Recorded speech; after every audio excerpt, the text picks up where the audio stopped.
Think about the bacteria in your gut. It's like a rainforest. We're beginning to realize that the rainforest starts to grow from the first days of life, so that all those interactions are optimal for the human condition, the human being.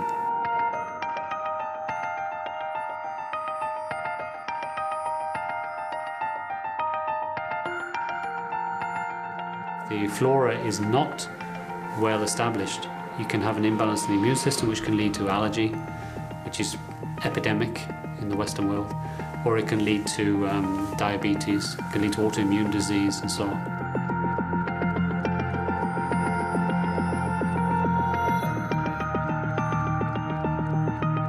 The hygiene hypothesis is a major hypothesis which really says that our Western way of living, the modern way of living, is very clean.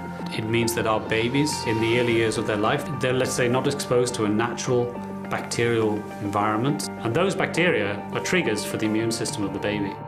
A little bit of dirt doesn't hurt.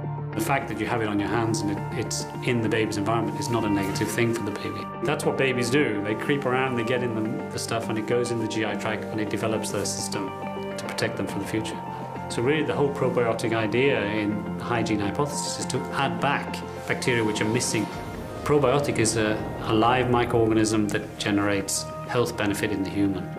So there's a lot of stuff out there which is not documented, which goes under the name of probiotic, but the real true probiotics are only very few bacteria.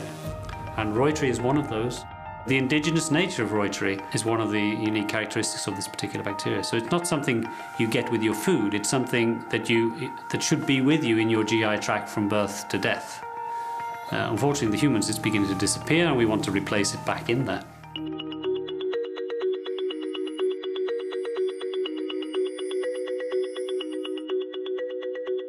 The studies of Reuteri began in the early 80s when Professor Reuter from Germany actually defined or described the bacterium as such, and research has been going on since then.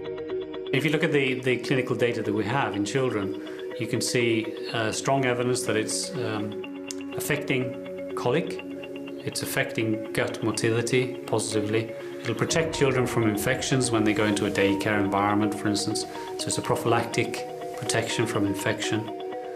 We have data which is indicating that it's affecting the immune system in children such that it's preventing potentially long-term allergic disease. And we have data that if you have a child that, for instance, are being treated with antibiotics, that you can improve the outcome of the child, that is to say, improve symptomology. The rise in clinical data with probiotics is exponential now. It's growing very, very rapidly. And the physicians in the US are not only seeing that data, but they're also taking part in those studies now themselves.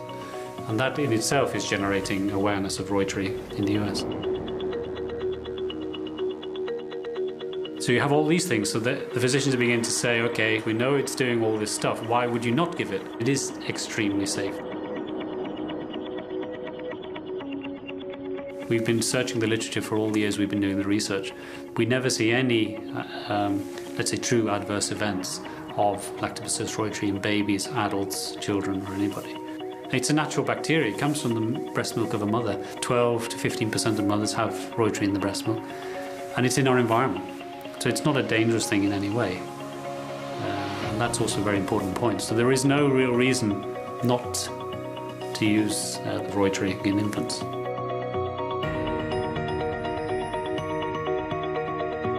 If you do take Reuteri, you can get colonization of the human stomach with the probiotic. So it tolerates the acid of the human stomach. It tolerates the bile, so when it comes down into the small intestine, it colonizes throughout the GI tract.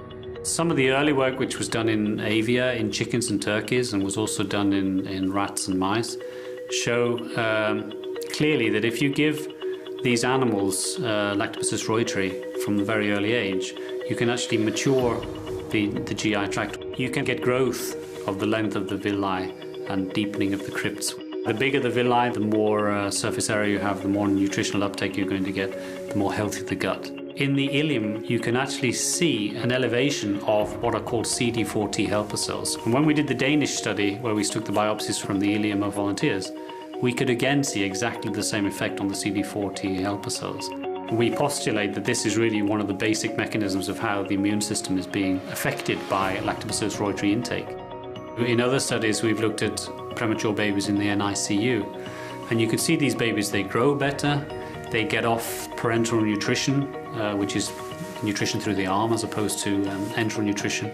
They come out of the hospital in half the time in the initial studies. So there are many aspects here which show that this kind of effect on the gut function is leading to a generally improved, should we say, growth and development of the babies, which is one major aspect of why you should give that.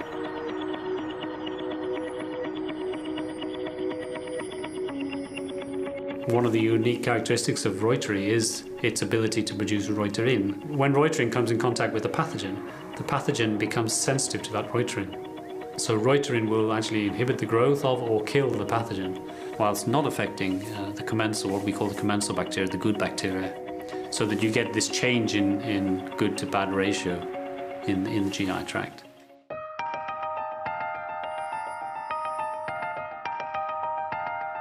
I worked in the pharmaceutical industry before, and everybody was looking at new chemical entities and trying to design drugs and trying to do all sorts of stuff, and really looking outside instead of inside.